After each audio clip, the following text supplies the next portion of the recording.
Hi guys, I hope you are doing well.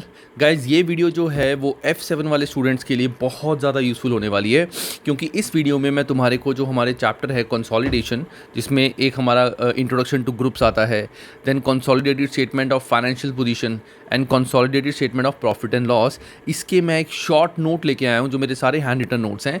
And in notes में मैंने कोशिश की है कि मैं सब कुछ मैं कवर यहाँ पे कर सकूँ। मैंने इन तीनों चैप्टर्स के रिगार्डिंग जितनी भी चीज़ें हैं, जो भी छोटी छोटी चीज़ें, छोटे छोटे पॉइंट्स हैं, वो मैंने यहाँ पे कवर करे हुए हैं। हाँ, जर्नल एंट्रीज़ मैंने यहाँ पे कवर नहीं करी, बिकॉज जर्नल एंट्री लिखता तो काफ़ी लेंदी हो जाता। वो you can write by your own. मैं समझा दूंगा तुम्हें कि जर्नल एंट्रीज़ हमें कैसे करनी है, ठीक है। तो ये जो वीडियो है, इस वीडियो को अगर तुम 2 से 3 बार देख लोगे तो इन तीनों चैप्टर्स के सारे कॉन्सेप्ट तुम्हें बहुत अच्छे से याद हो जाएंगे। ये जो नोट्स हैं, ये नोट्स का लिंक भी तुम्हारे को इस वीडियो की डिस्क्रिप्शन पे मिल जाएगा, विच यू कैन डाउनलोड, ठीक है। तो ये वीडियो बहुत ध्यान से देखना गाइस, एंड जितना हो सकता है शेयर भी करना अपने फ्रेंड्स के साथ, क्योंकि तुम्हारे फ्रेंड्स भी होंगे जो F7 कर रहे होंगे, है ना। चलो लेट्स स्टार्ट। सो गाइस, सबसे पहले ये हमारा छोटा सा बेस है इस चैप्टर का, दैट इज कि जब भी पेरेंट सब्सिडरी को नॉर्मली हमें क्वेश्चन में क्या बोलते हैं, जब 50% से ज़्यादा ओन करती है then it is called as subsidiary. हालांकि 50% से ज़्यादा ओन करना is not a right criteria, क्योंकि वहाँ पे 3 कंडीशंस होती हैं हमारी जब वो सब्सिडरी बनती है। 50% से ज़्यादा क्राइटेरिया नहीं माना जाता, but if nothing is mention in the question then we take कि 50% से ज़्यादा है तो वो सब्सिडरी होगा, क्योंकि 50% से ज़्यादा है तो हमारे पास कंट्रोलिंग पावर ऑटोमेटिकली आ जाती है। तो हम ये मान के चलते हैं, वैसे रिटर्न में 50% कहीं नहीं है। तो जब पेरेंट सब्सिडरी को बाय करता है तो उस केस में हम पेरेंट की जो बुक, एक तो पेरेंट अपनी बुक्स बनाती है इंडिविजुअल, एक सब्सिडरी अपनी बुक बनाती है इंडिविजुअल। हम क्या करते हैं, हम इन दोनों की बुक्स को कंसोलिडेट करके पेरेंट ये बताता है कि ये तो मेरी इंडिविजुअल बुक्स हैं, प्लस ये मेरी कंसोलिडेटेड बुक्स हैं कि जिन जिन का मैं पेरेंट हूँ, जो जो सब्सिडरीज़ हैं, उन सारी सब्सिडरी को कंबाइंड करके मेरे पास कितने एसेट्स, कितने लायबिलिटी, कितना प्रॉफिट, कितने रेवेन्यू वगैरह सब कुछ आ रहा है कंबाइंड, ठीक है। सो वो होता है पेरेंट की कंसोलिडेटेड बुक्स, ये पेरेंट बनाती है। तो कंसोलिडेशन के अंदर सबसे पहले हम बात करते हैं कंसोलिडेशन ऑफ फाइनेंशियल पोजीशन। इसमें क्या क्या होता है बहुत ध्यान से देखना गाइस। तो यहाँ पे एसेट्स में हमारे होते हैं नॉन करंट एसेट्स। अभी मैं सिर्फ बेस बता रहा हूँ यहाँ पे, ठीक है। बेस के बाद तुम्हारे को मैं जो टेक्निकल चीज़ें हैं, जिसमें जैसे नॉन करंट एसेट को रीवैल्यू करना, वो सब कुछ मैं बाद में बताऊँगा, अभी सिर्फ बेस। तो नॉन करंट एसेट्स को हम हमेशा कंबाइन करते हैं पूरे पूरे, ठीक है, पूरे पूरे। इसको हम कभी प्रोरेट नहीं करेंगे कि अगर मीडियर एक्विजिशन है तो एसेट लायबिलिटी को कभी प्रोरेट नहीं करते। नॉन करंट एसेट पूरे पूरे कंबाइन होंगे। इन्वेस्टमेंट्स हमारी जो होती हैं, जो पेरेंट की इंडिविजुअल बुक्स में होती हैं, वो हम कंसोलिडेटेड बैलेंस शीट में नहीं लिखते, हम लिखते हैं गुडविल। मतलब इन्वेस्टमेंट इन सब्सिडरी, बेसिकली ये जो होता है इन्वेस्टमेंट इन सब्सिडरी, ये चीज़ हम कंसोलिडेशन में नहीं लिखते। Apart from that we write in consolidation goodwill, जिसका वर्किंग नोट नंबर 3 है, जो हम अभी पढ़ेंगे, ठीक है। अगर पेरेंट ने कोई और इन्वेस्टमेंट कर रखी है तो वो एज इट इज़ यहाँ पे आ जाएगी। देन आते हैं करंट एसेट। करंट एसेट को भी हम एज इट इज़ कंबाइन कर देंगे पूरे पूरे, ठीक है। दिस प्लस दिस, ये वैल्यू आ जाएगी। Then we go to equity and liability. Equity and liability में शेयर कैपिटल, शेयर प्रीमियम और रीवैल्यूएशन रिजर्व, ये सिर्फ और सिर्फ पेरेंट का आता है, सब्सिडरी का कंसोलिडेशन में कभी नहीं आता, ठीक है। पेरेंट का आता है, सब्सिडरी का कंसोलिडेशन में कभी नहीं आता। रिटेन्ड अर्निंग ना तो पेरेंट की आती है ना सब्सिडरी की आती है, इसकी जगह हम ग्रुप रिटेन्ड अर्निंग लिखते हैं, जिसका वर्किंग नोट नंबर 5 होगा हमारा, ठीक है। ना तो रिटेन्ड अर्निंग पेरेंट की आएगी ना सब्सिडरी की आएगी, इसकी जगह ग्रुप रिटेन्ड अर्निंग आएगा और आएगा NCI। ग्रुप रिटेन अर्निंग मतलब वो रिटेन अर्निंग जिस पे पेरेंट का राइट है, और NCI मतलब वो पार्ट ऑफ रिटेन अर्निंग जिस पे पेरेंट का राइट नहीं है। ये नॉन कंट्रोलेबल इंटरेस्ट है, इस पे पेरेंट का कोई कंट्रोल नहीं है, दिस इज़ फॉर आउटसाइडर्स, ठीक है। तो रिटेन अर्निंग नहीं आता, उसकी जगह ग्रुप रिटेन अर्निंग और NCI आ जाएगा।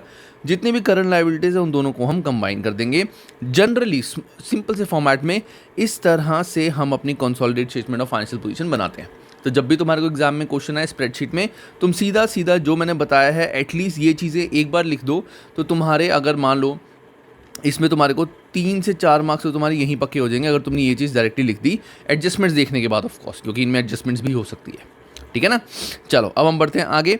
अब वर्किंग नोट नंबर 1 हमारा क्या होता है, it is parent and subsidiary. में छोटा सा बना के दिखाना होता है कि पेरेंट ने सब्सिडरी के कितने % शेयर्स एक्वायर किए हैं, कितने % होल्डिंग पेरेंट के पास है। अगर 2-3 सब्सिडरी है तो उसका भी हम यहाँ पे बना के दे देंगे। स्प्रेडशीट में तुम कहोगे बनाना मुश्किल है, कोई बात नहीं, बस पेरेंट लिखो, ऐसे लिखो P 80% सब्सिडरी, बस तुम्हें एक तरह से बताना है चेकर को कि तुम्हें पता है कि कितने % होल्डिंग पेरेंट के पास है। देन आता है हमारा वर्किंग नोट 2। इसमें एडजस्टमेंट्स अभी आगे आएंगी बहुत ज़्यादा, अभी मैं सारी एडजस्टमेंट्स नहीं बता रहा, अभी सिर्फ एक तुम्हें ढांचा, एक बेस, एक स्ट्रक्चर बनाना सिखा रहा हूँ मैं। तो वर्किंग नोट नंबर 2 हमारा होता है that is net assets of subsidiary के, सब्सिडरी के हम नेट एसेट्स देखते हैं। सो एक तो हमारा आता है नेट एसेट्स एट एक्विजिशन, कि जब पेरेंट ने सब्सिडरी को एक्वायर किया था, इट डजेंट मैटर कि इस साल एक्वायर किया है या 3 साल पहले एक्वायर किया है, एक्विजिशन पे नेट एसेट कितने थे हमारे सब्सिडरी के, और जिस डेट की हमारे पास फाइनेंशियल पोजीशन गिवन है दैट मीन्स रिपोर्टिंग डेट, उस डेट के हमारे क्या नेट एसेट्स हैं सब्सिडरी के। तो शेयर कैपिटल, हमारे को शेयर कैपिटल, शेयर प्रीमियम, कभी भी काफ़ी बार ऐसा होता है कि एक्विजिशन डेट का गिवन नहीं होता, हमें सिर्फ रिपोर्टिंग डेट का ही गिवन होता है। तो वही फिगर हम सेम एज इट इज़ यहाँ लिख देंगे, क्योंकि हम ये मान के चलते हैं nothing is mention in question, तो सब्सिडरी ने एक्विजिशन के बाद कोई नई शेयर किसी को इशू नहीं करे, ठीक है। तो एट रिपोर्टिंग शेयर कैपिटल और शेयर प्रीमियम जो है वो एज इट इज आ जाएगा। Retained earning as on reporting तो हमें बैलेंस शीट में गिवन ही होगी, फाइनेंशियल पोजीशन में वो यहाँ लिख देंगे। एक्विजिशन पे या तो हमें ये गिवन होगी डायरेक्टली कि at the time of acquisition हमारी रिटेन अर्निंग कितनी थी, या फिर क्या होगा हमारे को कैलकुलेट करनी पड़ेगी कि जैसे मिड ईयर एक्विजिशन है, वो सारा मैं बताऊंगा कि अगर मिड ईयर एक्विजिशन है, हमने इस डेट को कंपनी को एक्वायर किया था, एक ही साल की बात है, और ये हमारी रिपोर्टिंग डेट है, ये हमारी रिपोर्टिंग डेट है, इस डेट को हमने कंपनी को एक्वायर किया था, ये स्टार्टिंग है, ईयर स्टार्ट लेट्स से 1 जनवरी, ये है ईयर एंड 31 दिसंबर, और यहाँ पे हमने कंपनी को एक्वायर किया था, हमें यहाँ की रिटेन्ड अर्निंग गिवन है और यहाँ की रिटेन्ड अर्निंग गिवन है। तो उस केस में हमें निकालना होता है रिटेन्ड अर्निंग ऑन एक्विजिशन। तो कैसे निकालते हैं, हमें यहाँ का प्रॉफिट मिल जाएगा, closing retained earning minus opening retained earning, यहाँ का प्रॉफिट आ गया, या कई बार हमें प्रॉफिट फॉर द ईयर भी गिवन हो सकता है कि प्रॉफिट फॉर द ईयर कितना है। तो हम क्या करेंगे गाइस, एक चीज़, ये एक रिवीजन वीडियो है, इस वीडियो को तुम ये नहीं मान सकते कि इससे तुम्हारा पूरा चैप्टर अगर तुमने अभी तक नहीं पढ़ा तो तुम समझ लोगे, नहीं। ये चैप्टर, ये जो वीडियो है, इट्स अ रिवीजन वीडियो। जब तुम पूरा चैप्टर एक बार कर लोगे, क्वेश्चंस कर लोगे, तब तुम्हारे को एज अ क्रक्स ये वीडियो देखनी है, ताकि तुम पूरा chapter thoroughly word to word जल्दी से रिवाइज कर सको, और एग्जाम में भी जब पूरा चैप्टर रिवाइज करना हो तो यहाँ से कर सको, ठीक है। तो जिस डेट को हमने कंपनी को एक्वायर किया है, हमें प्रॉफिट दिए हुए हैं, तो हम क्या करेंगे, प्रॉफिट को प्रोरेट कर लेंगे, we will prorate the profit.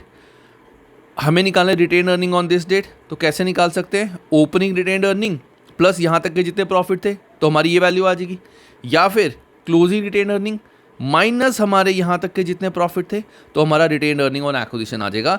तो वो हमें यहाँ पे कई बार निकालनी पड़ सकती है, कई बार हमारे को गिवन होगी।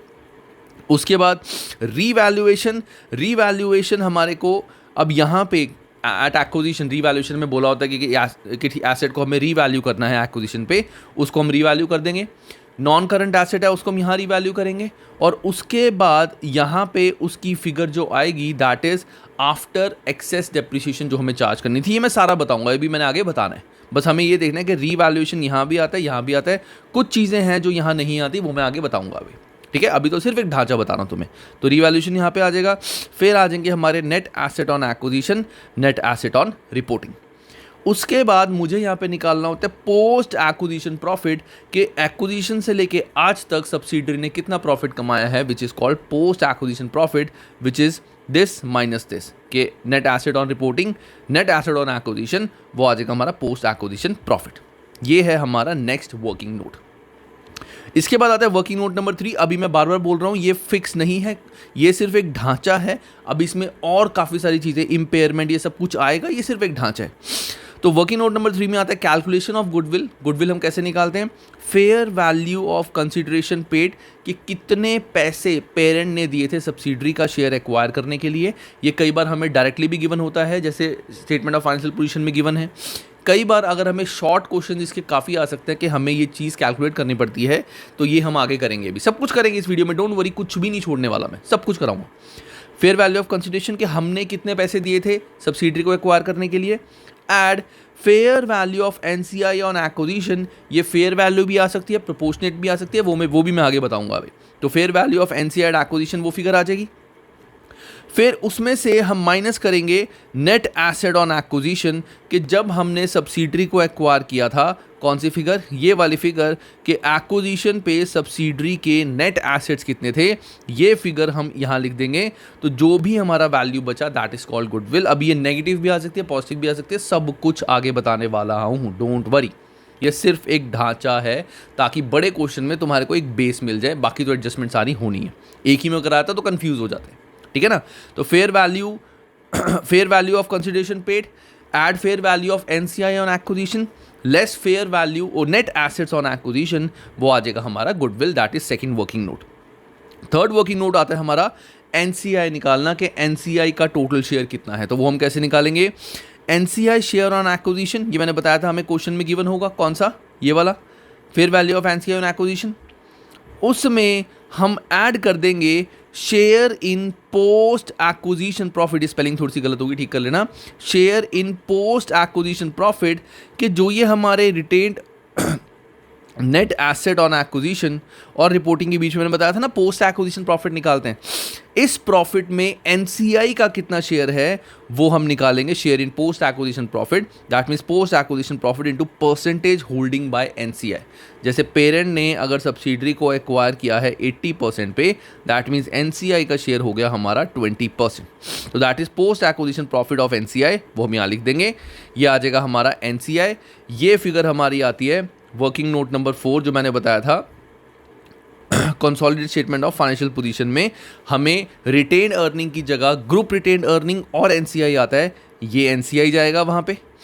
और उसके बाद लास्ट आता है हमारा last simple format, that is working note number 5, that is group retained earning, के ग्रुप का प्रॉफिट कितना होगा वो कैसे हम निकालेंगे, parent retained earning as per statement of financial position, ये हमें गिवन होगी, ऐड कर देंगे हम इसमें share in post acquisition profit.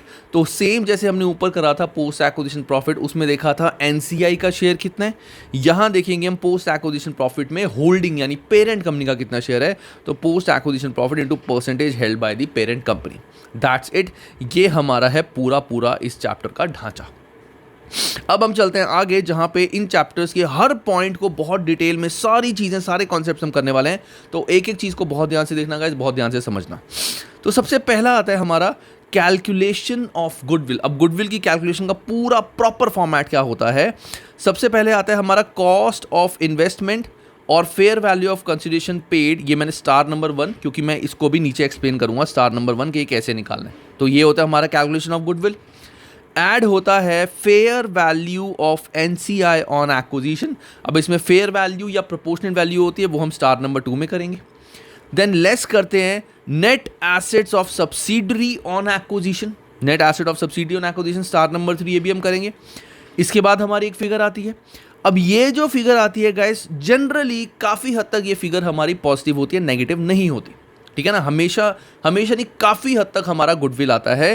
तो या तो ये फिगर हमारी पॉजिटिव होगी या फिर ये फिगर हमारी नेगेटिव होगी। अगर ये पॉजिटिव है दैट मीन्स ये क्या हो गया, हमारी गुडविल, ठीक है। So this is capitalised as non current asset in group consolidated statement of financial position, कि जब हम फाइनेंशियल पोजीशन कंसोलिडेट बनाएंगे तो इसको हम नॉन करंट एसेट में गुडविल शो करेंगे, ठीक है।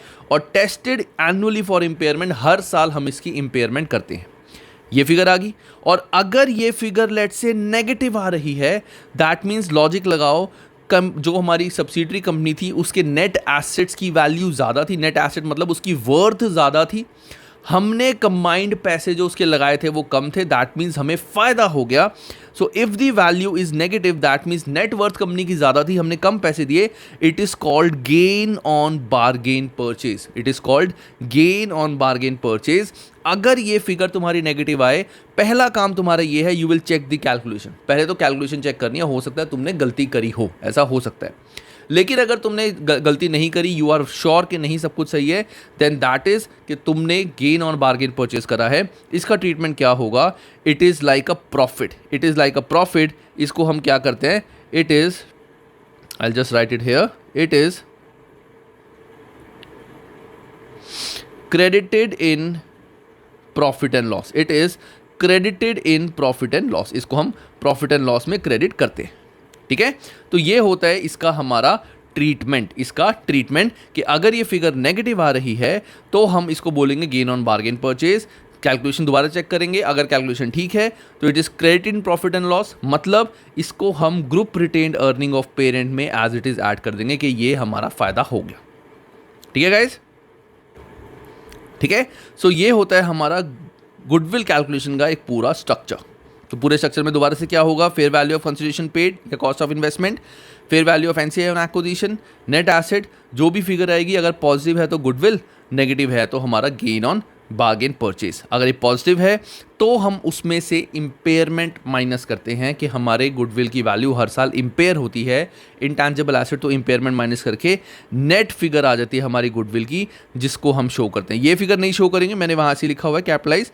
कैपिटलाइज हमारी होगी गुडविल आफ्टर इम्पेयरमेंट। तो कैपिटलाइज ऑफ एनसीआई आफ्टर, इसमें थोड़ी सी अभी नोट्स मैंने अभी रिसेंटली बनाया तो थोड़े बहुत चेंजेस हो सकते हैं guys. It is after impairment, कि इम्पेयरमेंट करने के बाद हम इसकी जो गुडविल है उसको हम बैलेंस शीट में यानी फाइनेंशियल पोजीशन में लिख देंगे। ये है हमारा गुडविल का पूरा एक स्ट्रक्चर। चलो, इसके बाद जो सबसे पहला हमारा नोट था कॉस्ट ऑफ इन्वेस्टमेंट और fair value of consideration paid, अब हम बात करते हैं इसकी कॉस्ट ऑफ इन्वेस्टमेंट और fair value of consideration paid. तो ये कैसे निकालनी है, तो यहाँ पे जो तुमने F3 में पढ़ा था ये थोड़ा सा उससे एडवांस है। तो fair value of consideration transfer मतलब कि हमने उसको टोटल कितने पैसे दिए। पहला होता है amount that paid in cash, जितना हमने कैश पे किया वो हमारा एज इट इज आ जाएगा। जितना हमने सब्सिडरी को एक्वायर करने के लिए कैश पे किया ऑन दी स्पॉट, कैश पे किया ऑन दी स्पॉट, ठीक है ना, तो वो हमारा एज इट इज यहाँ पे आ जाएगा। Parent issued own share to subsidiary, अगर पेरेंट ने अपने शेयर सब्सिडरी को दिए हैं, अगर पेरेंट ने अपने शेयर्स भी सब्सिडरी को दिए हैं तो उनकी क्या वर्थ आएगी, जितने पेरेंट्स ने अपने शेयर दिए हैं into market value of parent shares on acquisition, के एक्विजिशन पे पेरेंट के शेयर की मार्केट वैल्यू क्या आती है, market value of parent share on acquisition. ये चीज़ याद रखना कि पेरेंट ने अपने जितने शेयर सब्सिडरी को दिए हैं इनटू पेरेंट शेयर की मार्केट वैल्यू किस डेट को, एक्विजिशन डेट पे, वो फिगर यहाँ पे आ जाएगी।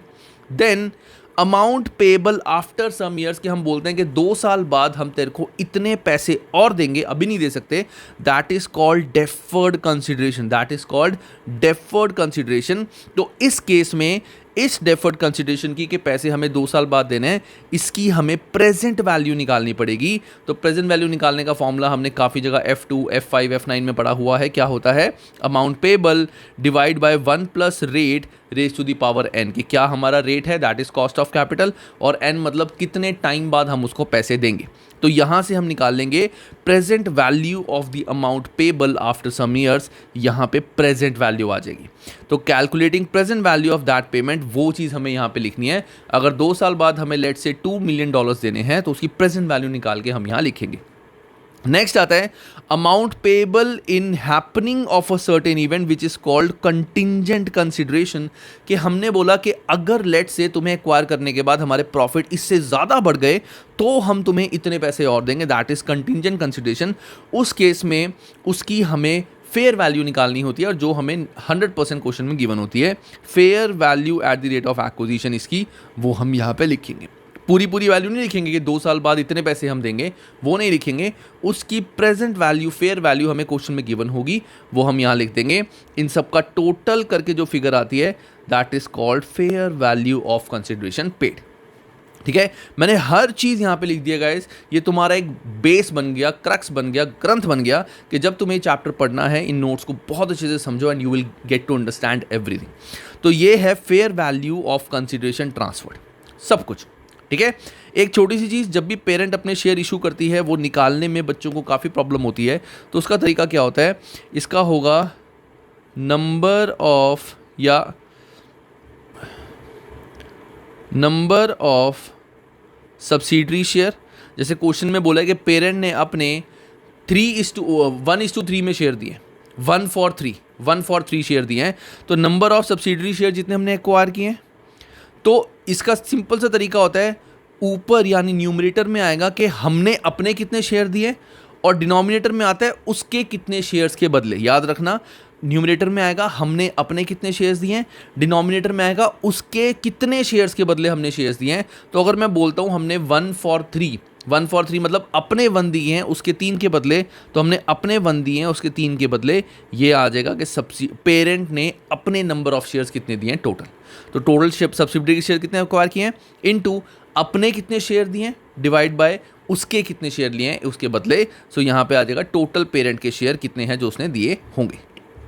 चलो अब नेक्स्ट आता है गाइस हमारा fair value of NCI on acquisition. Fair value of NCI on acquisition, तो इसके हमारे पास दो ऑप्शन होते हैं। एक तो होता है it is valued at fair value, ये हमेशा हमें क्वेश्चन में गिवन होगी कि एनसीआई की फेयर वैल्यू कितनी है।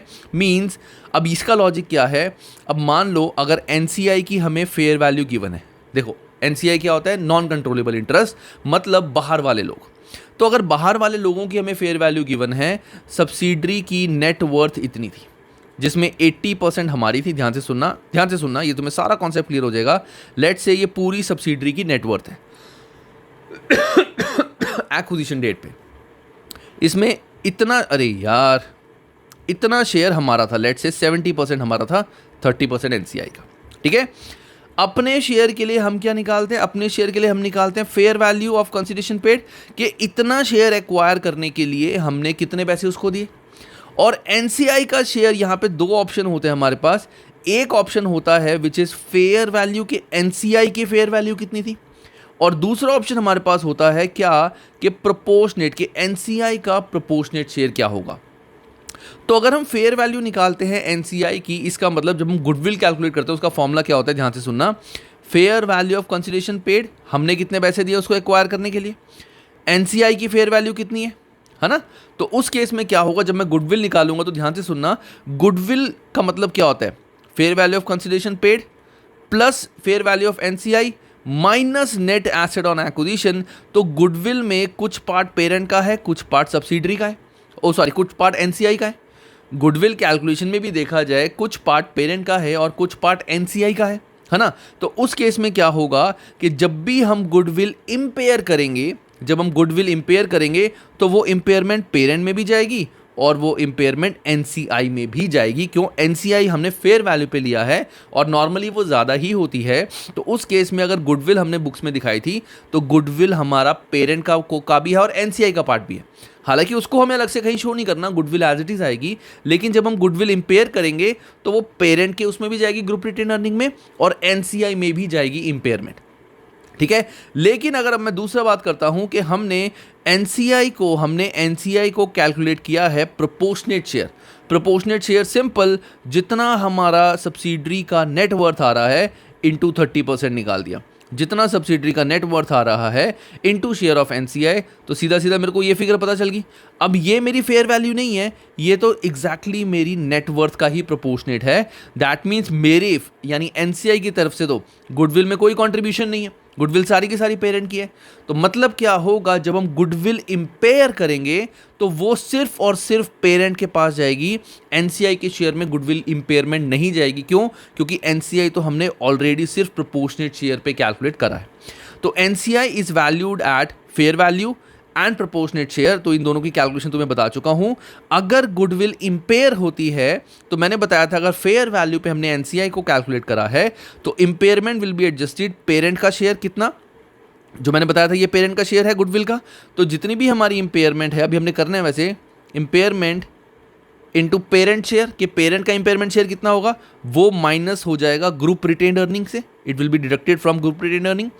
और इंपेयरमेंट इनटू एनसीआई, एनसीआई का शेयर जो हम एनसीआई का वर्किंग नोट नंबर 4 करते हैं वहां से माइनस हो जाएगा इंपेयरमेंट, ठीक है।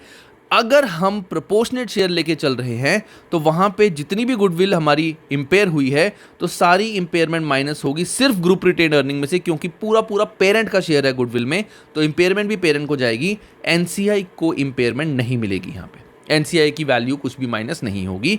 ये होता है हमारा fair value of NCI on acquisition. दोनों मेथड होते हैं हमारे पास, क्वेश्चन में गिवन होगा कि हमें कौन सा मेथड यूज करना है। चलो अब नेक्स्ट आता है हमारा टॉपिक, ये थोड़ा सा हमारा जो है मैं कॉम्प्लिकेटेड नहीं कहूँगा, क्रूशियल है, क्योंकि यही हमारा बेस है इस चैप्टर का। That is net asset of subsidiary on acquisition. Net asset of subsidiary on acquisition. So this is quite similar with the working note number 2 in the last chapter. मतलब ये मैंने जब नोट्स बनाए थे chapter wise बनाए थे, तो जो पिछले हमने नोट्स पढ़े हैं इंट्रोडक्शन टू ग्रुप्स, उसी की तरह से है, बस यहाँ पे कुछ चीज़ें नहीं आएंगी. क्या मैंने बताया था, शेयर कैपिटल जो रिपोर्टिंग पे है वही एक्विजिशन पे आती है, शेयर प्रीमियम जो रिपोर्टिंग पे है वही एक्विजिशन पे आती है. अदर रिजर्व्स जैसे हमारे बुक में वो आते हैं, यहाँ हो सकता है कि एक्विजिशन पे हमें अदर रिजर्व्स गिवन हो, नहीं गिवन तो हम यही एज इट इज लिख देंगे. रिटेन्ड अर्निंग का मैं तुम्हें बता चुका हूँ, एज पर बुक्स यानी एज पर रिपोर्टिंग हमें गिवन होगी, और एज पर एक्विजिशन हमारे दो तरीके हैं, या तो हमें कैलकुलेट करना पड़ेगा प्रोपोर्शनेट शेयर, या हमें retained earning on acquisition given होगी. नेक्स्ट जो आता है हमारा important part, that is revaluation surplus. इसका मतलब क्या होता है, ध्यान से सुनना. For the purpose of consolidation all the assets of subsidiary should be recorded at fair value and not the carrying amount. जब भी हम सब्सिडरी को एक्वायर करते हैं और हम कंसोलिडेटेड फाइनेंशियल पोजीशन बना रहे हैं, तो सब्सिडरी की सारी figures, non current asset, current asset, वो सारी फेयर वैल्यू पे आती हैं और वो कॉस्ट पे नहीं आती. वो सारी की सारी फेयर वैल्यू पे आती है और वो कॉस्ट पे नहीं आती. तो उस केस में अगर मान लो हमने जब एक्वायर किया था, हमें पता चला कि बिल्डिंग की वैल्यू ज़्यादा थी, नॉन करंट और प्लांट की वैल्यू ज़्यादा थी, और हमारी रिसीवेबल की वैल्यू ज़्यादा थी, इन्वेंट्री की वैल्यू ज़्यादा थी, तो जितनी भी हमारा रीवैल्यूएशन सरप्लस है वो हमारा यहाँ पे आ जाएगा. So that is fair value of NCA non current asset, या फेयर वैल्यू ऑफ एसेट्स लिख देता हूँ मैं यहाँ पे, इट वुड बी बेटर, या इसको मैं हटा ही देता हूँ, रुको. तो it would be better, let to make it easy, fair value, just fair value minus carrying amount, वो हमारा आ जाएगा यहाँ पे रीवैल्यूएशन सरप्लस, कि हमारी फेयर वैल्यू ज़्यादा थी, कैरिंग अमाउंट कम था, तो यहाँ पे आ जाएगा रीवैल्यूएशन सरप्लस. अब रीवैल्यूएशन सरप्लस जो यहाँ पे है, सेम फिगर यहाँ पे नहीं आएगी, एडजस्टमेंट होंगी. एडजस्टमेंट क्या होगी, क्यों, हमें निकालना क्या होता है, हमें निकालना होता है पोस्ट एक्विजिशन प्रॉफिट, ये निकालना होता है हमें, हम वही कैलकुलेशन कर रहे हैं ना यहाँ पे. तो जो हमारा रीवैल्यूएशन सरप्लस यहाँ पे आया था और यहाँ वाले रीवैल्यूएशन जो फिगर लिखने हैं उसमें क्या चेंज होगा, इधर revalued figure of only non-current assets minus depreciation. Let's say इस revaluation में मैं बोलता हूँ कि 20,000 से मेरे फिक्स एसेट की वैल्यू रिवैल्यू हुई थी और इन्वेंट्री मेरी 5,000 से रिवैल्यू हुई थी, तो मैंने यहाँ पे 25,000 लिख दिया. ठीक है, इस एसेट को मुझे बोला था कि इसकी जो लाइफ है दैट इज़ 5 ईयर्स, जो फिक्स एसेट है इसकी लाइफ है 5 ईयर्स बस, और इन्वेंट्री की तो लाइफ का होता नहीं, वो तो 1 साल में खत्म हो जाती है.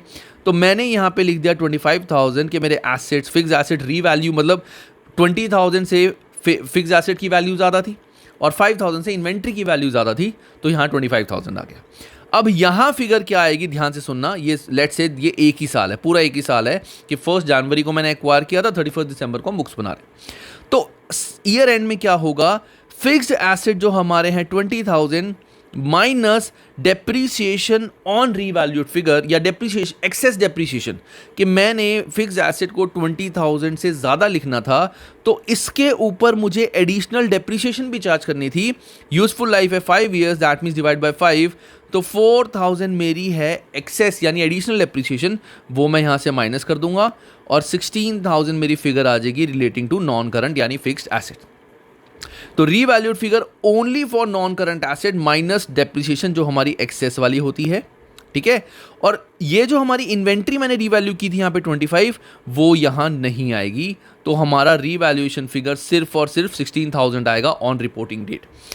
If current asset is revalued at acquisition, it is not shown here because it is written off during the year. अगर इन्वेंट्री की वैल्यू बढ़ी हुई है, इन्वेंट्री की वैल्यू बढ़ी हुई है, इसका मतलब ये नहीं है कि रिपोर्टिंग डेट पे जो इन्वेंट्री है उसकी भी वैल्यू बढ़ी होगी. क्यों, जब मैंने कंपनी को एक्वायर किया था उस टाइम पे इन्वेंट्री की वैल्यू 5,000 ज़्यादा थी, लेकिन नॉर्मली इन्वेंट्री तो हमारी सेल हो जाती है, तो जो रिपोर्टिंग डेट पे स्टॉक पड़ा है वो तो अलग स्टॉक है, और रिपोर्टिंग डेट पे तो वैसे भी स्टॉक की वैल्यू हमें गिवन है. और ये थोड़ी है कि जो हमने उस टाइम पे एक्वायर किया था उसकी वैल्यू ज़्यादा थी, वही स्टॉक बचा होगा. तो इन्वेंट्री हमेशा हमारी सेल हो जाती है 3, 4, 5 मंथ्स के अंदर, तो रिपोर्टिंग डेट पे कभी भी करंट एसेट्स की रीवैल्यू नहीं आती. तो यहाँ पे एक्विजिशन पे हम टोटल रीवैल्यूएशन दिखाएंगे, लेकिन रिपोर्टिंग डेट पे सिर्फ revalued figure of non current asset minus उस पे जो एक्सेस डेप्रिसिएशन है वो लिखेंगे. जो हमारे करंट एसेट होते हैं, अगर मैंने यहाँ पे रीवैल्यू करा है उसको मैं यहाँ कुछ भी नहीं करूँगा. सो दैट मीन्स जब मैं पोस्ट एक्विजिशन प्रॉफिट निकालूंगा, ये उनकी हो जाएगी एडजस्टमेंट, कि यहाँ पे 9,000 मेरा पोस्ट एक्विजिशन प्रॉफिट जो है उसमें से माइनस हो जाएगा. क्योंकि पोस्ट एक्विजिशन प्रॉफिट का फॉर्मूला क्या होता है, on reporting minus on acquisition.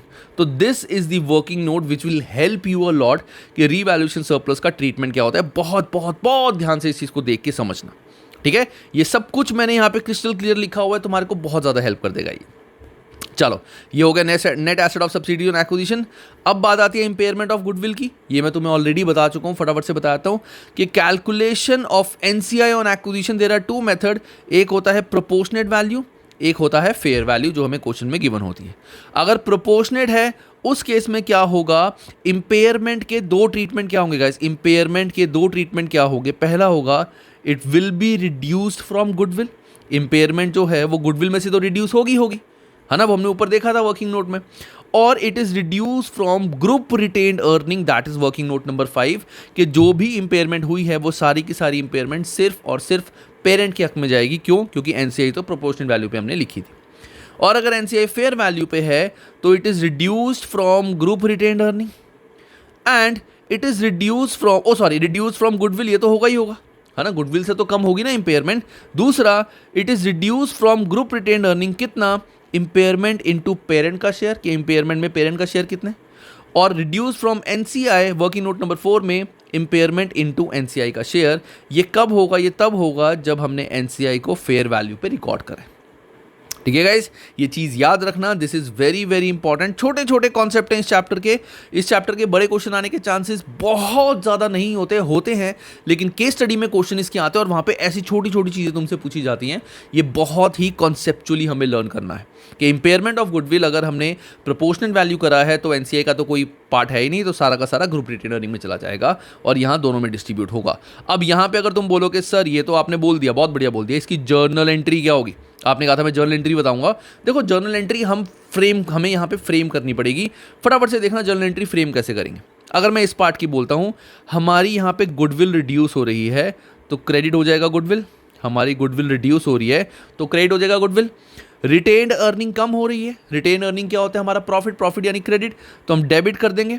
तो यहाँ पे लिख देंगे हम रिटेन्ड अर्निंग, ये हमारी हो जाएगी journal entry, debit retained earning credit goodwill इस चीज़ की।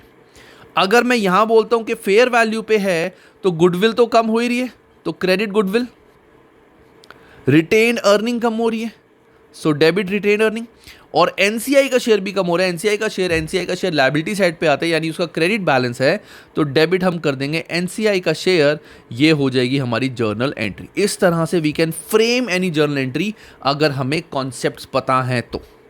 ठीक है, अगर हमें कॉन्सेप्ट पता है तो हम कोई भी जर्नल एंट्री फ्रेम कर सकते हैं। रिटेन्ड अर्निंग जब बढ़ती है यानी क्रेडिट होगी, कम होती है तो डेबिट, और गुडविल एसेट होता है, बढ़ता है तो डेबिट, कम होता है तो क्रेडिट। सिंपल, ये आ गई हमारी जर्नल एंट्री। अब next, gain on bargain purchase, negative goodwill भी बोला जाता है इसको, कि हमारी कंपनी जो सब्सिडी थी उसकी नेटवर्थ ज़्यादा थी, हमने पैसे कम दिए हैं। उसका सिंपल सा तरीका क्या होगा, it will be simply added in group retained earning, और इसको हम बोलते हैं प्रॉफिट। इसको हम बोलते हैं एक तरह से profit, which is credited in profit and loss account. मतलब यही होता है इसका, credited in profit and loss account. ठीक है, नेक्स्ट आता है गाइस हमारा topic, that is inter group trading मतलब जब पेरेंट और सब्सिडरी ने आपस में कुछ ट्रेड किया था, परचेज सेल किया था, तो पेरेंट की बुक्स में भी रिसीवेबल्स आ रहा है या पेबल आ रहा है, और सब्सिडरी के बुक्स में भी पेबल या रिसीवेबल आ रहा है, तो उसका ट्रीटमेंट क्या होगा। इसका सिंपल सा treatment, same amount will be reduce from group payable and group receivable, कि same amount will be reduce from group payable और ग्रुप रिसीवेबल, कि पेरेंट ने सब्सिडरी को कुछ पैसे देने थे तो पेरेंट की बुक में रिसीवेबल आ रहा है, नहीं पेबल आ रहा है, सब्सिडरी की बुक में रिसीवेबल आ रहा है, तो जो भी किसी की बुक में पेबल रिसीवेबल आ रहा है, जो भी पैसा इन्होंने आपस में देना है उनको हम रिड्यूस कर देंगे। दूसरा इसका क्या होता है, कई बार ये मैंने यहाँ नोट्स में नहीं लिखा हुआ, आई just write it down for you. दूसरा हमारा होता है इन case of cash in transit. अब कैश इन ट्रांजिट क्या होता है कि लेट्स से, ध्यान से सुनना, पेरेंट ने सब्सिडरी को पैसे देने थे, इसकी बुक्स में था पेबल, इसकी बुक्स में था रिसीवेबल। पेरेंट ने लेट्स से 1 लाख देने थे और सब्सिडरी की बुक्स में भी 1 लाख थे। पेरेंट ने क्या किया, अपनी बुक्स में से 30,000 कैश दे दिया सब्सिडरी को, और अब दिखा दिया कि 70,000 नेट उसको पेरेंट को देने। ध्यान से सुनना, 70,000 नेट उसको सब्सिडरी को देने। पेरेंट ने सब्सिडरी को 1 लाख देने थे, 30,000 उसने कैश दे दिया और 70,000 उसके अकॉर्डिंग बैलेंस हो गया। लेकिन सब्सिडरी की जो बुक्स है उसमें अभी भी 1 लाख दिख रहा है क्योंकि उसको ये कैश अभी तक नहीं मिला, इट इज़ इन ट्रांसिट। उस केस में क्या होगा, पेरेंट ने सब्सिडरी, पेरेंट की बुक्स में 70,000 देने, तो 70,000 group payable, group receivable, group payable, तो दोनों में से एक तो हम 70,000 माइनस कर देंगे। पहला ट्रीटमेंट तो हमारा ये होगा कि दोनों की बुक्स में से हम 70 माइनस कर देंगे कि पेरेंट ने सब्सिडरी को देने थे, अब तो कंबाइंड हो रही इनकी बुक्स। प्लस इसमें दूसरा ट्रीटमेंट क्या होगा कि हम ग्रुप रिसीवेबल में एक हम 30,000 भी माइनस कर देंगे, 70,000 तो माइनस होगा, 30,000 भी माइनस हो जाएगा और कैश में ऐड हो जाएगा 30,000। तो जो भी हमारा कैश इन ट्रांजिट होता है उसका ट्रीटमेंट क्या होता है, कैश में ऐड कर देंगे और ग्रुप रिसीवेबल्स में से माइनस कर देंगे। कैश में ऐड कर देंगे और ग्रुप रिसीवेबल में से माइनस कर देंगे। तो I just write it down. इसका ट्रीटमेंट क्या होगा, एडेड इन ग्रुप कैश और subtracted from group retained earning, subtracted from group retain earning अगर कैश इन ट्रांजिट है। तो जो सेम अमाउंट है जो मैंने बताया था अभी 30,000 का, वो 70,000 का, वो तो दोनों में से माइनस हो जाएगा और जो 30,000 कैश इन ट्रांजिट है वो हम ग्रुप कैश में ऐड कर देंगे और रिसीवेबल में से माइनस कर देंगे। ये होता है हमारा इंटर ग्रुप ट्रेडिंग में first part. Next is provision for unrealise profit. अब प्रोविजन फॉर अनरियलाइज प्रॉफिट क्या होता है, अगर पेरेंट ने सब्सिडरी को या सब्सिडरी ने पेरेंट्स को कुछ गुड्स सेल किए थे तो ऑफ कोर्स उन्होंने अपना कुछ प्रॉफिट चार्ज करा था, चलो कोई बात नहीं, प्रॉफिट चार्ज कर लिया, लेकिन रिपोर्टिंग डेट पे उसमें से कुछ इन्वेंट्री ऐसी है जो सेल नहीं हुई। पेरेंट ने सब्सिडरी को 10,000 की चीज़ 15,000 में सेल करी थी, अभी तक सब्सिडरी ने कुछ भी इसमें से गुड सेल नहीं करे हैं। दैट मीन सब्सिडरी की बुक में 15,000 अभी भी स्टॉक आ रहा है क्योंकि इसने तो 15,000 का परचेज किया था ना, तो 15,000 का स्टॉक आ रहा है। जब हम इन दोनों की बुक्स को कंसोलिडेट करेंगे तो पेरेंट क्या बोल सकता है कि मैंने अपनी ही 10,000 की चीज़ अपने आप को 15 में सेल की है? नहीं बोल सकता, क्योंकि जब हम कंसोलिडेट कर रहे हैं मतलब हम दोनों को कंबाइन करके एक ही चीज़ दिखा रहे हैं। तो उस केस में जो ये 5,000 का एडिशनल प्रॉफिट उसने चार्ज किया था जो सेल नहीं हुआ, it is called unrealise profit. So when some goods are sold by parent or subsidiary to each other at a profit to each other and are still in the inventory at reporting date, it is called provision for unrealized profit. इसका treatment क्या होगा, सबसे पहले हमें निकालना पड़ेगा कि हमारा PURP यानी प्रोविजन फॉर अनरियलाइज प्रॉफिट कितना है। उसको निकालने का सिंपल मेथड क्या होगा, सबसे पहले हम निकालेंगे calculation of profit on the original sale of goods, के जब गुड्स ओरिजिनल सारे के सारे उसने सेल करे थे, लेट्स से 10,000 के गुड्स 15,000 में सेल करे थे, तो यहां पे हमारा ओरिजिनल प्रॉफिट कितना था, which is 5,000। Next calculate profit on goods which are still in inventory, कि अगर क्वेश्चन में बोला गया कि 1/3 of the goods are still in inventory या 1/5 of the goods are still in inventory या फिर half of the goods are still in inventory, तो जितने गुड्स हमारे इन्वेंट्री में है उसके रिगार्डिंग प्रॉफिट कितना होगा, इट विल बी जो भी हमारा टोटल प्रॉफिट था ओरिजिनल इनटू रिमेनिंग गुड्स, जो हमारे गुड्स हैं, लेट्स से 50% रिमेनिंग है, तो 5,000 इंटू 50% 2,500 आ जाएगा हमारा अनरियलाइज्ड प्रॉफिट। 5,000 आ जाएगा हमारा अनरियलाइज्ड प्रॉफिट, सॉरी 2,500 ये आ जाएगा हमारा अनरियलाइज्ड प्रॉफिट, कि ये वो प्रॉफिट है जो गुड्स अभी तक सेल नहीं हुए। ये तो है इसकी कैलकुलेशन। अब आता है अनरियलाइज्ड प्रॉफिट का ट्रीटमेंट। अब इसका ट्रीटमेंट क्या होगा ये भी ध्यान से देखना। पहला ट्रीटमेंट तो ये होगा reduce PURP from group inventory, कि जब हम ग्रुप इन्वेंट्री बनाएंगे वहां से हम इसको माइनस करेंगे। ये तो पहला ट्रीटमेंट इसका है जो होना ही होना है। नेक्स्ट ट्रीटमेंट इसका क्या होगा, इसका नेक्स्ट इज अगर सेलर पेरेंट था, अगर सेलर कौन था, पेरेंट, इसका मतलब पेरेंट ने अपनी बुक्स में प्रॉफिट दिखाया होगा। ये अगर सेलर पेरेंट था मतलब पेरेंट ने अपनी बुक्स में प्रॉफिट दिखाया होगा, तो सीधा सीधा हम ग्रुप रिटेन्ड अर्निंग में से जो वर्किंग नोट नंबर 5 है उसमें से इसको माइनस कर देंगे कि ये पेरेंट ने प्रॉफिट दिखाया हुआ है जबकि ये प्रॉफिट नहीं आएगा। ठीक है। And if this seller is subsidiary, अगर सेलर सब्सिडरी था उस केस में सब्सिडरी के जो प्रॉफिट्स हैं वो दो में डिवाइड होते हैं, ग्रुप में भी जाते हैं और एनसीआई में भी जाते हैं। सब्सिडरी के जो प्रॉफिट है वो ग्रुप और एनसीआई दोनों में जाते हैं। तो इसमें क्या करेंगे, हम नेट एसेट्स ऑन रिपोर्टिंग सीधा सीधा वहाँ से ये फिगर माइनस कर देंगे। हम नेट एसेट ऑन रिपोर्टिंग सीधा सीधा वहाँ से फिगर माइनस कर देंगे। तो उससे क्या होगा, इनडायरेक्टली वो फिगर हमारे ग्रुप में से भी माइनस हो जाएगी और वो एनसीआई में से भी माइनस हो जाएगी, क्योंकि पोस्ट एक्विजिशन प्रॉफिट हमारे कम हो जाएंगे। जनरल ट्रीटमेंट इसका क्या होता है? जनरल ट्रीटमेंट ये होता है कि अगर सेलर सब्सिडरी है तो सब्सिडरी ने प्रॉफिट दिखाया हुआ है तो पीयूआरपी हमारा जो भी है ग्रुप में से ग्रुप का शेयर माइनस हो जाएगा, एनसीआई में से एनसीआई का शेयर माइनस हो जाएगा। लेकिन जब बड़ा क्वेश्चन होता है तो वहाँ पे ये काफ़ी कॉम्प्लिकेट हो जाता है। हम सिंपल क्या करेंगे, रिपोर्टिंग में नेट एसेट्स ऑफ सब्सिडरी उसमें से माइनस कर देंगे। अल्टीमेट ट्रीटमेंट वही होगा कि दोनों में बाइफर्केट हो जाएगा वो, ठीक है। नेक्स्ट आता है inter group sale of property और प्लांट एंड इक्विपमेंट। ये हमने F3 में नहीं देखा था, ये F7 में नया है। Inter group sale of property and plant and equipment, अगर पेरेंट ने सब्सिडरी को या सब्सिडरी ने पेरेंट को प्रॉपर्टी सेल की है, प्लांट कोई एसेट सेल किया है प्रॉफिट पे, ठीक है ना, तो उस केस में क्या होगा, ध्यान से सुनना। अगर पेरेंट ने सब्सिडरी को या सब्सिडरी ने पेरेंट को कोई भी एसेट सेल किया था, एसेट तो कभी भी राइट ऑफ होता ही नहीं है, एसेट तो कभी भी राइट ऑफ होता नहीं है, वो तो लंबा चलेगा, 6-7 साल चलेगा। तो उस केस में दो ट्रांजैक्शन होगी।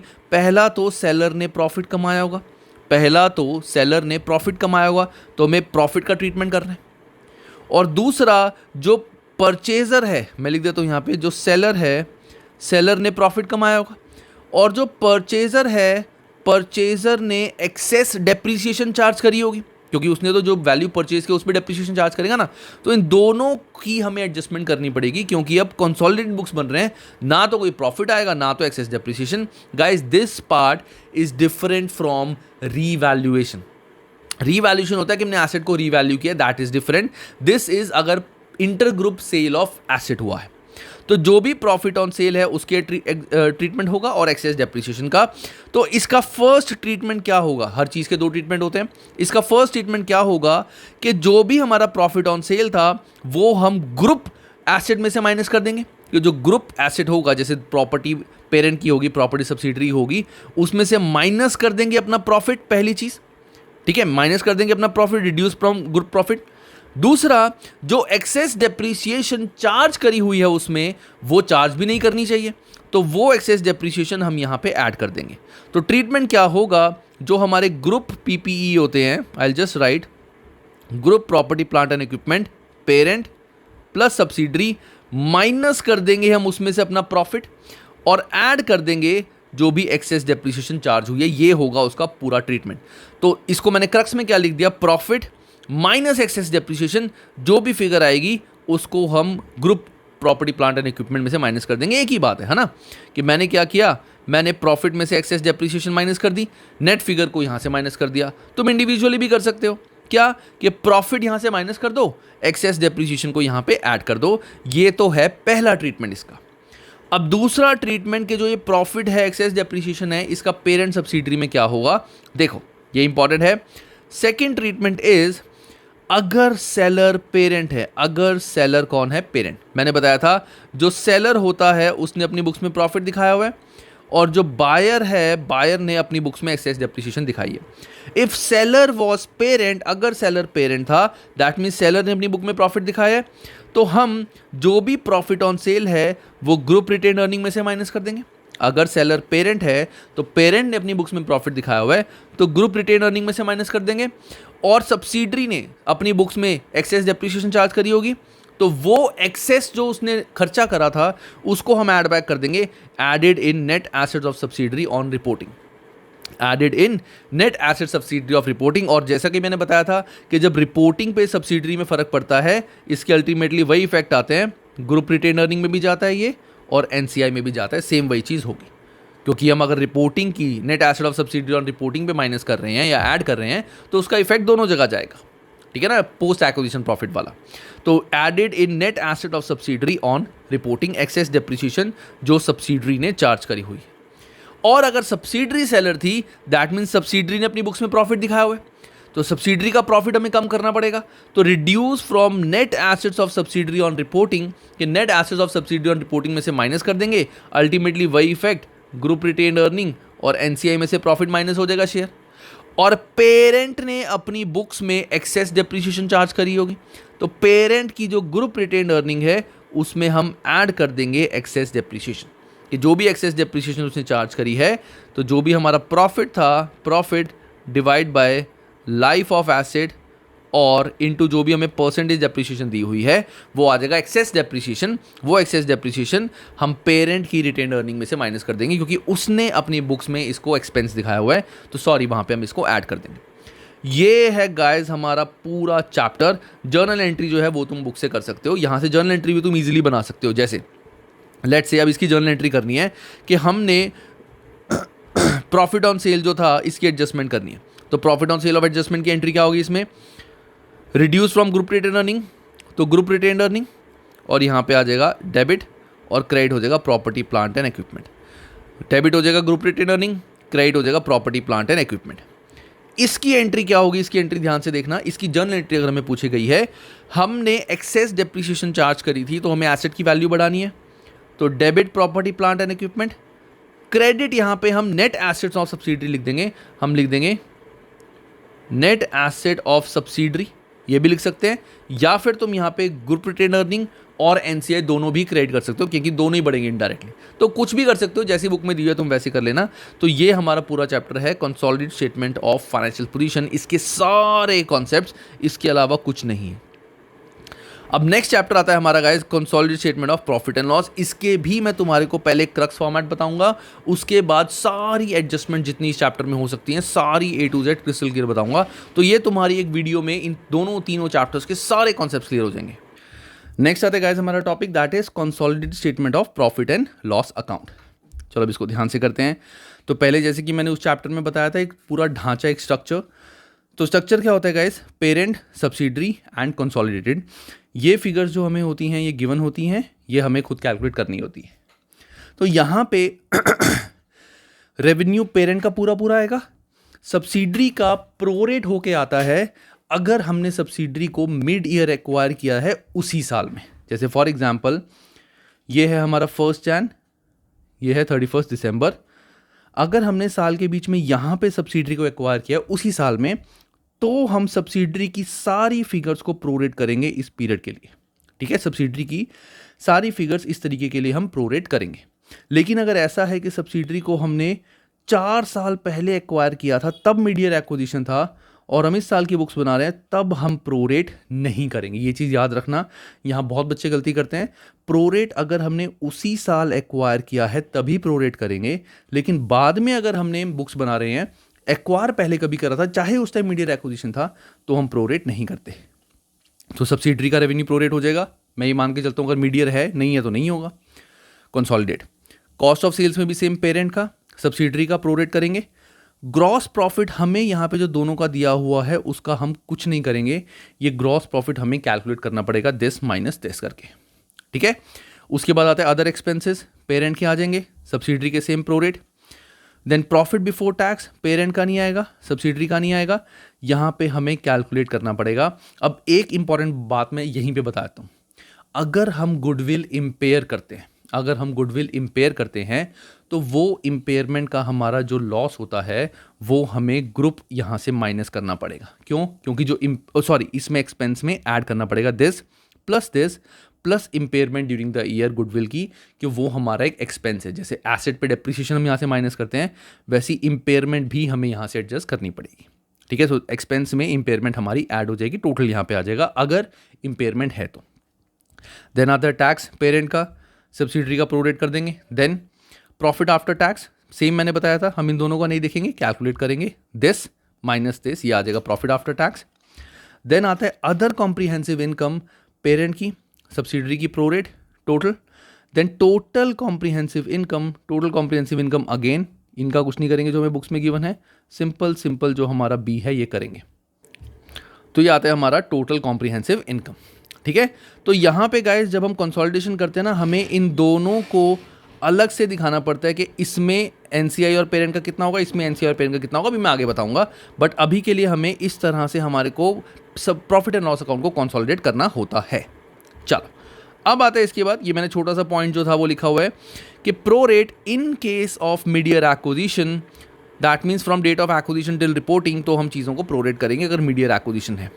अब गाइस एक चीज़ को याद रखना ध्यान से, हमारी बहुत सारी एडजस्टमेंट्स हैं जो यहाँ पे होंगी, बहुत सारी एडजस्टमेंट्स हैं जो यहाँ पे होंगी जो हम करेंगे, लेकिन एनसीआई निकालते हुए, this is just for calculation of NCI, यहाँ पे भी हमें सारी एडजस्टमेंट्स करनी होती हैं। कौन कौन सी मैंने सारी लिखी हुई है, अभी सारी समझाऊंगा, बट ये मैं तुम्हें बताना चाहता हूँ कि जब हम यहाँ पे, जैसे फॉर एग्जांपल अभी हमारा आएगा intergroup transaction, PURP, non current asset sale पे एक्सेस डेप्रिसिएशन प्रॉफिट, वो सब यहाँ तो एडजस्ट होगा ही, लेकिन हम जब एनसीआई का शेयर निकालते हैं उधर भी इसकी एडजस्टमेंट होगी सब्सिडरी के प्रॉफिट के अंदर। कौन कौन सी होगी वो मैंने सारी भी लिखी हुई है, मैं सारी समझाऊंगा, लेकिन ये जो फॉर्मेट है गाइस, आई वुड से कि इस फॉर्मेट को एक तरह से लर्न करो।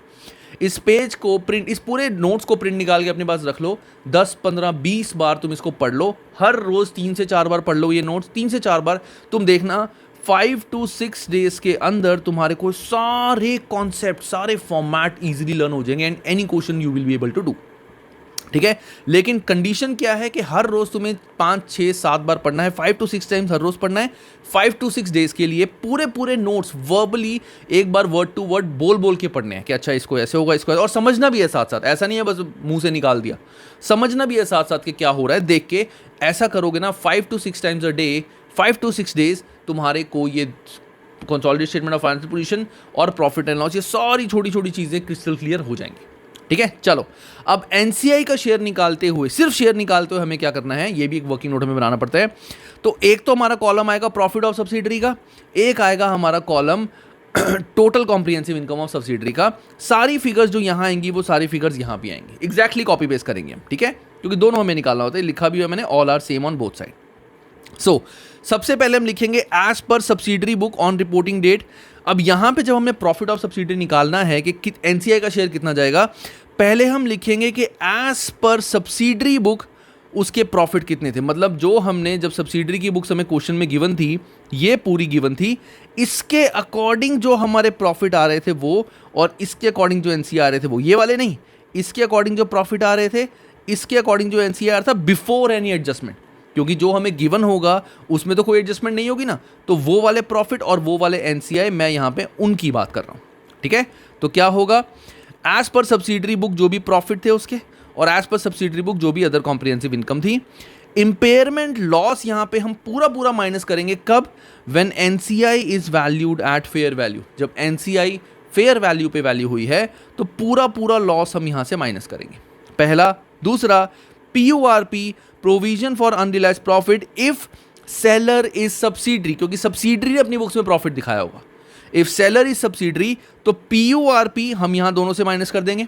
अगर सेलर पेरेंट है तो यहां कुछ नहीं होगा, क्योंकि इसका सिंपल सा क्रक्स पता है क्या है गाइस, याद करने का, तुम ये चीज याद करो, हमने जब नेट एसेट ऑन रिपोर्टिंग करा था सब्सिडरी का, उसमें से क्या क्या चीजें माइनस करी थी, वही सारी चीजें यहां होंगी, सब्सिडरी में से क्या क्या माइनस होने, तो इंपेयरमेंट लॉस दोनों में से माइनस हो जाएगा। पीयूआरपी जो हमारा है वो अगर सेलर सब्सिडरी होता है, मैंने बताया था, तो वो नेट एसेट ऑन रिपोर्टिंग में से माइनस होता है पीयूआरपी, दैट मीन सब्सिडरी में से माइनस होता है, तो सब्सिडरी में एनसीआई का शेयर निकालते हैं उसको माइनस कर देंगे। ठीक है, उसके बाद हमारा एक टर्म आती है that is interest on loan, मैं थोड़ा सा नीचे कर रहा हूं यहां पे। देन आता है हमारा इंटरेस्ट ऑन इंटरग्रुप लोन, के अगर ध्यान से सुनना, इंटरेस्ट ऑन इंटरग्रुप लोन अगर पेरेंट ने सब्सिडरी को या सब्सिडरी ने पेरेंट को लोन दिया हुआ है, तो उस केस में क्या होगा, अगर इंटरेस्ट रिसीव, यानी सब्सिडरी को अगर इंटरेस्ट रिसीव हुआ है, अगर सब्सिडरी को इंटरेस्ट रिसीव हुआ है तो वो तो ग्रुप इनकम है, तो वो यहाँ से माइनस हो जाएगी दोनों में से। और अगर सब्सिडरी ने इंटरेस्ट पे किया था पेरेंट को, कि सब्सिडरी ने लोन लिया हुआ है और सब्सिडरी ने इंटरेस्ट पे करा है, तो सब्सिडरी का एक्सपेंस होगा, तो वो हम यहाँ पे ऐड कर देंगे कि वो एक्सपेंस नहीं है, अब तो बुक्स कंसोलिडेट हो रही हैं। तो interest on intergroup loan, interest receive by subsidiary, तो दोनों में से माइनस कर देंगे, इंटरेस्ट पेड बाय सब्सिडरी दोनों में ऐड कर देंगे। देन आता है हमारा fair value adjustment. Fair value adjustment अभी ध्यान से देखना गाइस, सबसे पहली बात आती है for current assets. Current asset को अगर हमने फेयर वैल्यू किया था, रीवैल्यू किया था, कब, एसेट उसके टाइम पे इनिशियली हमने फेयर वैल्यू एडजस्टमेंट में एसेट को, यानी करंट एसेट को हमने रीवैल्यू किया था। तो उस केस में तुम्हें याद होगा मैंने क्या बताया था, अगर करंट एसेट में net asset on acquisition, net asset on reporting, है ना, अगर मैंने करंट एसेट को रीवैल्यू किया था, जैसे 5000 का मैंने करंट एसेट को रीवैल्यू किया था, मैंने बताया था रिपोर्टिंग पे ये 5000 नहीं आता, रिपोर्टिंग पे ये 5000 नहीं आता, वो पूरे साल में राइट ऑफ हो जाता है। तो अगर हमने नेट करंट एसेट को रीवैल्यू किया था और रिपोर्टिंग डेट पे कुछ नहीं है तो हम क्या करेंगे, तो यहाँ पे देखो हमारा जो करंट एसेट है 5000 वो हमारा सब्सिडरी की बुक्स में से राइट ऑफ हो रहा है। नेट एसेट ऑफ सब्सिडरी में राइट ऑफ हो रहा है ये करंट एसेट। दैट मीन्स अगर हमारे करंट एसेट की फेयर वैल्यू ज़्यादा थी और कैरिंग अमाउंट कम था तो हमने करंट एसेट को रीवैल्यू करा था बढ़ा के। रिपोर्टिंग पे तो कुछ नहीं होता, तो हम ये फिगर सब्सिडरी की कैलकुलेशन में माइनस कर देंगे एनसीआई का शेयर निकालते हुए। सिर्फ एनसीआई का शेयर निकालने के लिए है कि अगर fair value of current asset was more than carrying amount तो उस केस में हम इसको दोनों जगह से माइनस कर देंगे।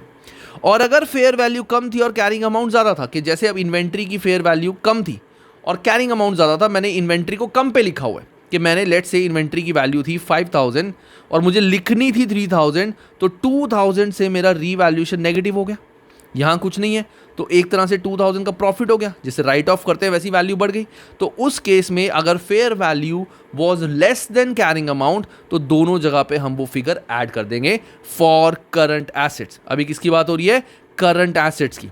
अगर करंट एसेट की फेयर वैल्यू ज़्यादा है तो माइनस, करंट एसेट की फेयर वैल्यू कम है देन दोनों में प्लस।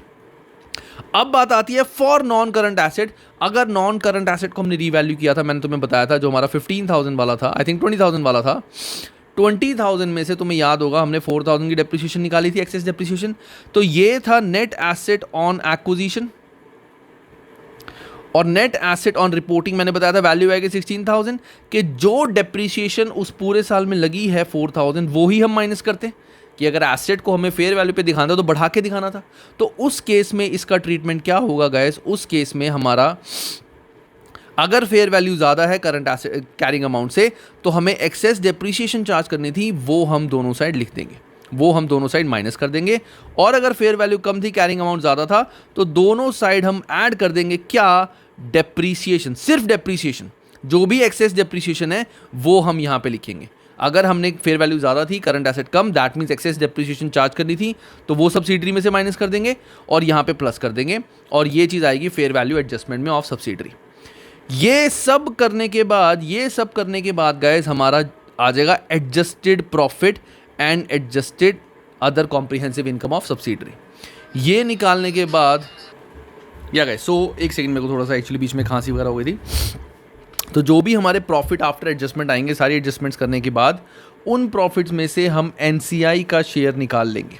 ठीक है, तो एनसीआई का शेयर हम कैसे निकालेंगे यहाँ पे, कि जो भी हमारी फिगर आएगी उसमें से एनसीआई का जितनी भी होल्डिंग है वो हम मल्टीप्लाई कर देंगे, दिस इंटू दिस, वो आ जाएगा हमारा एनसीआई का share of NCI. But NCI का शेयर निकालने के लिए हमें सारी एडजस्टमेंट्स ये वाली जो हैं इनको अलग से करना पड़ेगा। यहाँ से देख के हम एडजस्टमेंट नहीं कर सकते, एनसीआई के शेयर के लिए हमें अलग से सारी एडजस्टमेंट्स करनी है। ये करके हमें प्रॉफिट आफ्टर एडजस्टमेंट आ गया, उसको मल्टीप्लाई कर देंगे शेयर ऑफ एनसीआई के साथ और हमारा एनसीआई का शेयर आ जाएगा। अब हमें देखना है कि ग्रुप का शेयर यानी पेरेंट का शेयर इसमें से कितना होगा। ध्यान से सुनना गाइज, पेरेंट का शेयर यहाँ पे कितना होगा, तो जो भी हमारी कंसोलिडेटेड प्रॉफिट आया था, कंसोलिडेटेड जो प्रॉफिट आफ्टर टैक्स था यानी ए, उसमें से हम रिड्यूस कर देंगे share of holding that is C in profit, कि जो प्रॉफिट थे प्रॉफिट ऑफ सब्सिडरी उसमें से एनसीआई का शेयर कितना है, तो profit of group will be A minus C. ठीक है, और हमें देखना है कि हमारा प्रॉफिट ऑफ ये कितना होगा। अगर हमें ये देखना है कि other comprehensive income of parent को क्या शेयर मिलेगा, इट विल बी जो अदर कॉम्प्रिहेंसिव इनकम टोटल थी माइनस उसमें से हम कर देंगे परसेंटेज होल्डिंग बाय एनसीआई, कि शेयर ऑफ एनसीआई कितना है, that means B minus D, की other comprehensive income minus D, that means share of NCI, वो कर देंगे। तो हमारा क्या आ जाएगा, हमारा आ जाएगा कि पेरेंट का कॉम्प्रिहेंसिव इनकम में कितना शेयर है। तो this is A, this is B, this is C, this is D, यहाँ से हमारी फिगर आ जाएंगी। सो स्टार जो मैंने लिखा हुआ है only relates to current year will be adjusted and not previous year. ये जितनी भी हमारी फिगर्स हैं ये सिर्फ करंट ईयर की कंसिडर होती हैं, प्रीवियस ईयर की कंसिडर नहीं होती। ठीक है, याद रखना, सिर्फ करंट ईयर की कंसिडर होती हैं, प्रीवियस ईयर की कंसिडर नहीं होती। यहाँ पे कोई भी फिगर PORP, इम्पेयरमेंट, इंटरेस्ट, ये सारा सिर्फ करंट ईयर का होगा। चलो नेक्स्ट, अब आता है हमारा inter group dividend. Inter group dividend मतलब अगर सब्सिडरी ने पेरेंट को डिविडेंड दिया है, ध्यान से सुनना, या तो पेरेंट डिविडेंड देगा या सब्सिडी डिविडेंड देगी। पेरेंट जो डिविडेंड देता है उसका हमारे पूरे कंसोलिडेशन से कोई रिलेशन नहीं है। क्यों? क्योंकि पेरेंट तो, ये थोड़ी है कि सब्सिडरी ने पेरेंट के शेयर लिए हुए हैं, तो पेरेंट तो किसी को भी डिविडेंड दे, सब्सिडरी के शेयर पेरेंट ने लिए होते हैं। तो अगर सब्सिडरी कुछ डिविडेंड देती है तो वो डिविडेंड पेरेंट को मिलता है। तो उसका ट्रीटमेंट क्या होगा कि अगर सब्सिडरी ने कुछ भी डिविडेंड दिया है तो जो डिविडेंड इसने पेरेंट को दिया है that will be deducted from parent income from dividend, के पेरेंट के बुक्स में लिखा होगा इनकम फ्रॉम डिविडेंड, वहाँ से माइनस हो जाएगा। और सब्सिडरी ने दिखाया होगा कि हमने इतने डिविडेंड डिक्लेयर किए हैं अदर कॉम्प्रिहेंसिव इनकम में, वो हम यहाँ से माइनस कर देंगे, तो ऐड कर देंगे सॉरी, कि वो हमारा एक्सपेंस नहीं है। तो पेरेंट की इनकम में से माइनस हो जाएगा। दैट मीन्स जो हमारी ग्रुप, एक सेकेंड, यहाँ पे जो हमारा ग्रुप इनकम होगा उसमें से माइनस हो जाएगा और ग्रुप एक्सपेंसेस में ऐड हो जाएगा। जस्ट एक सिंपल हमने एक्सपेंस को एडजस्ट करना है। नेक्स्ट आता है हमारा गाइस इंटर ग्रुप ट्रेडिंग। अब जैसे इंटर ग्रुप ट्रेडिंग हमारी कंसोलिडेशन में थी वैसे इंटर ग्रुप ट्रेडिंग यहाँ पे होगी। अब अच्छा एक चीज़ गाइस, छोटी सी चीज़ मैं तुम्हें बतानी भूल गया, एक छोटी चीज़ बतानी भूल गया, क्या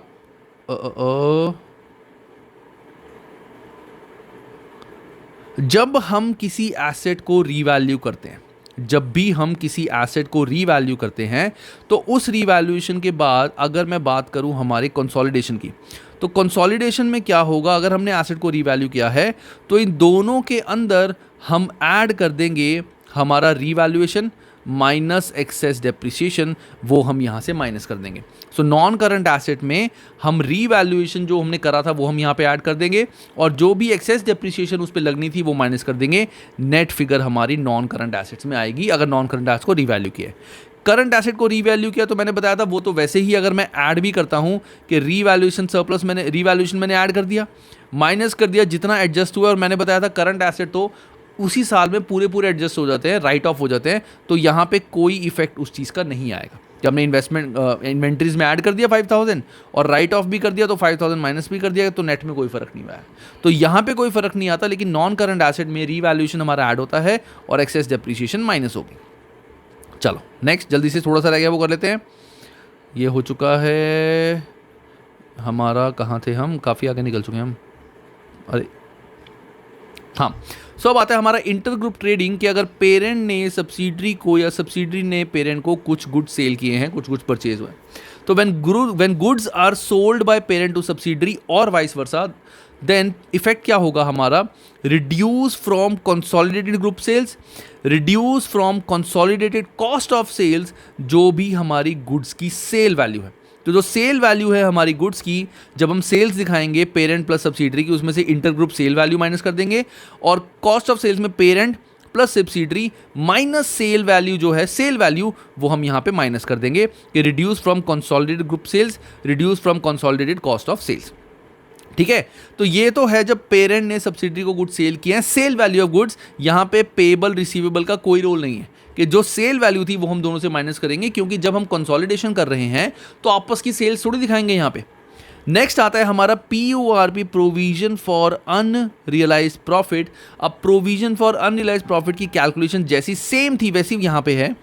इसका ट्रीटमेंट क्या होगा PORP का, ध्यान से सुनना, it is added in the cost of sales in consolidated statement of profit and loss. हम इसमें इसको ऐड कर देंगे, हम इसमें इसको ऐड कर देंगे कॉस्ट ऑफ सेल्स में, that is deducted from group inventory from statement of financial position. ये मैंने बताया था कि अगर अनरियलाइज प्रॉफिट है तो फाइनेंशियल पोजीशन में हम ग्रुप इन्वेंट्री में से इस प्रॉफिट को माइनस कर देते हैं, फाइनेंशियल पोजीशन में से इसको माइनस कर देते हैं। सेम चीज़ यहीं पे है, यहाँ प्रॉफिट एंड लॉस में ट्रीटमेंट क्या होगा, हम कॉस्ट ऑफ सेल्स के अंदर इसको ऐड कर देंगे। तो total parent plus subsidiary minus inter group sales at sale value plus PORP, ये हमारा हो जाएगा पूरा कंबाइंड कॉस्ट ऑफ सेल्स। ये होगा ट्रीटमेंट इंटर ग्रुप ट्रेडिंग का। अब उसके बाद inter group transfer of non current assets. अगर इंटर ग्रुप हमने नॉन करंट एसेट ट्रांसफर किए थे तो दो चीज़ें होती है, एक तो होता है profit and loss charge on the asset और एक होता था एक्सेस डेप्रिसिएशन। तो जो प्रॉफिट एंड लॉस है उसको हम ग्रुप प्रॉफिट में से हटा देंगे। So this profit will be reduce from profit on sale while consolidating. जैसे पेरेंट सब्सिडरी, यहाँ पे लिखा हुआ है प्रॉफिट ऑन सेल, पेरेंट को इतना हुआ था, सब्सिडरी में तो फिगर आएगी नहीं, तो जब ग्रुप करेंगे पेरेंट प्लस सब्सिडरी माइनस ही हम ये फिगर कर देंगे और नेट हमारा जीरो हो जाएगा, क्योंकि ये प्रॉफिट हमें दिखाना ही नहीं है। प्रॉफिट ऑन सेल हमें ये दिखाना ही नहीं है। तो profit will be reduce from profit on sale while consolidating, और जो एक्सेस डेप्रिसिएशन हमने चार्ज की थी, excess depreciation charge on sale asset to be reduce from group consolidated group cost of sales. Group cost of sales में से हम access depreciation जो है उसको हटा देंगे, दैट मीन्स रिड्यूस कर देंगे। कोई जो एक्सेस डेप्रिसिएशन हमने चार्ज की थी, एक तरह से देखो हम यहाँ पे क्या करेंगे, कॉस्ट ऑफ सेल्स में इसको हम एक तरह से, कॉस्ट ऑफ सेल्स क्या होता है हमारा expense, cost of sales is expense, तो एक्सपेंस में से हम रिड्यूस करेंगे, मतलब अपना प्रॉफिट बढ़ाएंगे। एक्सेस डेप्रिसिएशन जो हमने चार्ज करी हुई थी, एक्सपेंस दिखाया हुआ था, वो हमें खत्म करना है, मतलब इनकम बढ़ानी है। तो इनकम बढ़ाना मतलब कॉस्ट ऑफ सेल्स में से इस फिगर को रिड्यूस कर देना। एक्सेस डेप्रिसिएशन को हम कॉस्ट ऑफ सेल्स में से रिड्यूस कर देंगे। नेक्स्ट आता है हमारा inter group loan and interest. Inter group loan and interest, अगर पेरेंट ने सब्सिडरी को लोन दिया हुआ है और सब्सिडरी उसको इंटरेस्ट दे रही है, या सब्सिडी ने पेरेंट को लोन दिया और पेरेंट उसको इंटरेस्ट दे रहा है, तो पहला cancellation of loan in consolidated statement of financial position, कि जैसे हमने रिसीवेबल पेबल में से फिगर माइनस करी थी, वैसे ही इस लोन को भी हम माइनस कर देंगे। तो reduce from group loan payable and group loan receivable. जो भी लोन पेरेंट ने सब्सिडरी को या सब्सिडरी ने पेरेंट को देना है, तो पेरेंट की, अगर मान लो पेरेंट ने सब्सिडरी को लोन दिया है, तो पेरेंट की बुक्स में आ रहा होगा एसेट्स में लोन रिसीवेबल, और सब्सिडरी की बुक्स में आ रहा होगा लोन पेबल। वहाँ से जो भी अमाउंट जो इन्होंने बाहर वालों को लोन भी दिया हुआ है, आपस में जो इन्होंने लोन दिया हुआ है वो हम वहाँ से माइनस कर देंगे। जैसे रिसीवेबल पेबल में होता है, एंट्री क्या हो जाएगी, debit group loan payable, credit group loan receivable. और जो भी इस पे इंटरेस्ट चार्ज हुआ था लोन पे, वो भी हमें एडजस्ट करना पड़ेगा। कैसे कि deducted from group financial income, के ग्रुप फाइनेंशियल इनकम में से हम इसको डिडक्ट कर देंगे, क्योंकि इनकम तो है नहीं, क्योंकि जिसने लोन दिया है उसके लिए एक्सपेंस होगा, सॉरी जिसने लोन दिया है उसको इंटरेस्ट मिलेगा। जैसे पेरेंट ने लोन दिया है तो पेरेंट को इंटरेस्ट मिलेगा, तो पेरेंट ने अपनी बुक्स में इनकम दिखाई होगी, उसमें से मैं इनकम माइनस कर दूंगा। और सब्सिडरी ने लोन लिया है तो सब्सिडरी ने इंटरेस्ट दिया होगा, तो सब्सिडरी ने अपनी बुक्स में एक्सपेंस दिखाया होगा, वहाँ पे भी मैं इसको माइनस करके एडजस्ट कर दूंगा। सो इसकी एंट्री हो जाएगी debit group financial income, credit group financial expenses. Simple, हमें ये इनकम एक्सपेंस वहाँ से हटानी है, ख़त्म करनी है।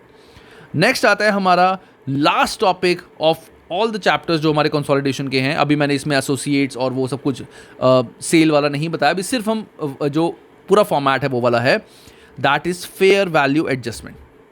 अब यहाँ पे हमने ऑलरेडी, मैंने थोड़ा हिंट तुम्हें दिया हुआ है, when current asset is revalued, अगर हम करंट एसेट को रीवैल्यू करते हैं, because fair value on acquisition is higher, inventory must have been recorded at a higher price, but there is no change on reporting date, means जितनी भी inventory की value बड़ी थी वो हमने उस साल राइट ऑफ कर दी होगी, जो मैंने तुम्हें बताया था। उसका ट्रीटमेंट क्या होगा अगर करंट एसेट को हमने रीवैल्यू किया था, so it is added in cost of sales. Current asset को हमने रीवैल्यू किया था, मतलब added in cost of sales, that means subtracting while calculating share of NCI. NCI का शेयर निकालते हुए हम ये माइनस करेंगे, क्योंकि हमने एसेट यानी इन्वेंट्री को राइट ऑफ किया है, क्लोजिंग स्टॉक को राइट ऑफ किया है, तो क्लोजिंग स्टॉक की वैल्यू कम हुई है, that means cost of sales बढ़ गया। अगर क्लोजिंग स्टॉक मैं कम करूंगा, that means cost of sale बढ़ जाएगा। कॉस्ट ऑफ सेल का फॉर्मूला क्या होता है, opening stock plus purchase minus closing stock. अगर क्लोजिंग स्टॉक कम करूंगा तो कॉस्ट ऑफ सेल्स बढ़ जाएगा ना, so it is added in cost of sales while calculating share of NCI.